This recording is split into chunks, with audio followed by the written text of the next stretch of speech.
Alexandre, você prometeu ensinar tudo de construção. Realmente eu prometi. Então hoje eu vou ensinar sobre as licenças. A primeira categoria de licença que uma pessoa deve tirar e que já vai dando alguma credibilidade para a sua companhia é o que chamamos de Trade License, que é assim, licença de carpintaria, de pôr armários de cozinha, de assentar piso. A sua companhia, que você está começando, mesmo pequena, já vai ser uma companhia com alguma licença. Já te dá alguma credibilidade aos olhos dos clientes, para os americanos, né? Quanto mais certinho e com as licenças, com os seguros, melhor é. E ir crescendo a partir daí, como eu fiz. Depois dessas licenças mais em relação a profissões, aí que entra numa outra categoria, que são as licenças de contractors. A licença onde você pode contratar todo um serviço. Começando por baixo tem o que chamam Residential Contractor, depois tem Building Contractor, depois tem a General Contractor. Você, se você quiser começar por baixo, pode começar pela Residential e eu vou te explicar quais os passos e como você vai e qual a diferença de uma para outra, ok? Então, e depois que você se sentir confortável fazendo isso, você pode ir então por uma Building Contractor e depois então por General Contractor.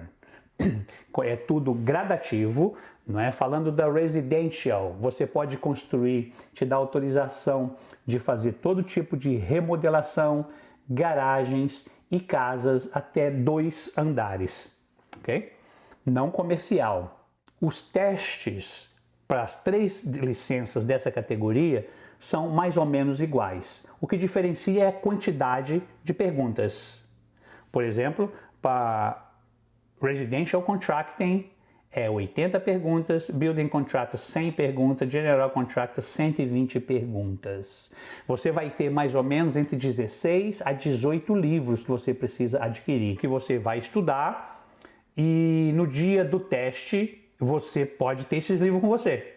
Ok? Eles te deixam, é open book, é livro aberto, onde cada pergunta você tem de 3 a 4 minutos por pergunta e você pode consultar nos livros. Então você tem que estar familiarizado com os livros para identificar aonde que está a resposta correta. Uma boa coisa aqui da Flórida é que você pode fazer esses testes mesmo não estando aqui na Flórida.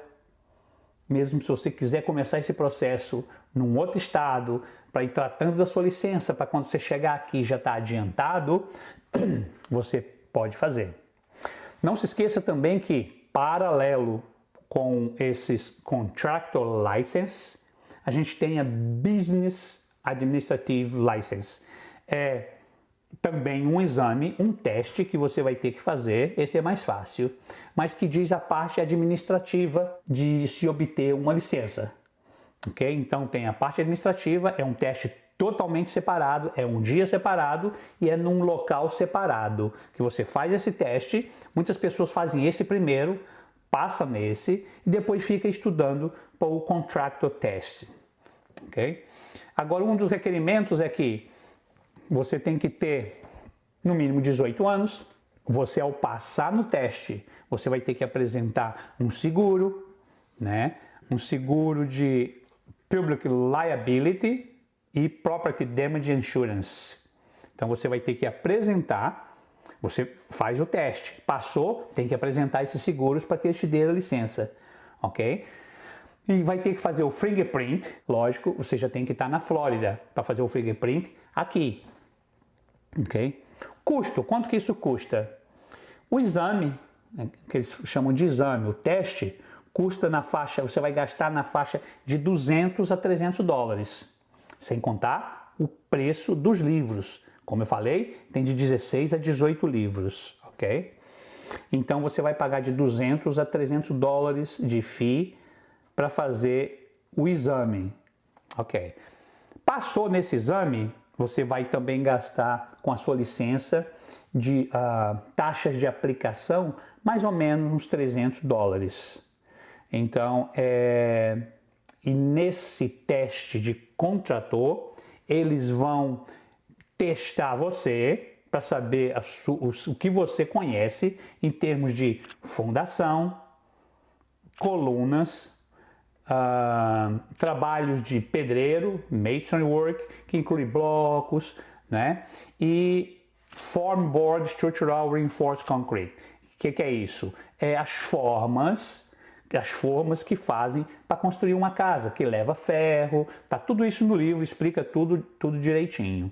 E depois, também outra área que eles vão te testar é no framing, que é na armação da casa de madeira, e vão te testar também no telhado, okay? Que chama nas trusses. Então é tudo conhecimento básico que você tem que ter para tirar licenças nessa categoria. Como eu falei, você pode começar como residential, depois ir para building, depois então ir para general contractor, que vai te abrir aqui portas muito grandes. E eu sugiro todas as pessoas que estão me acompanhando, muitas pessoas me mandaram aí, né, uma palavrinha de apoio e perguntando e falando da licença. Eu sugiro e eu apoio todas as pessoas a se esforçar para ir tirando essa licença, se esforçar para ir crescendo, estudar um pouquinho todos os dias, separar um tempinho para você se educar, porque aqui estamos num país que vale a pena. Se você quiser um resumo dessas informações que eu passei,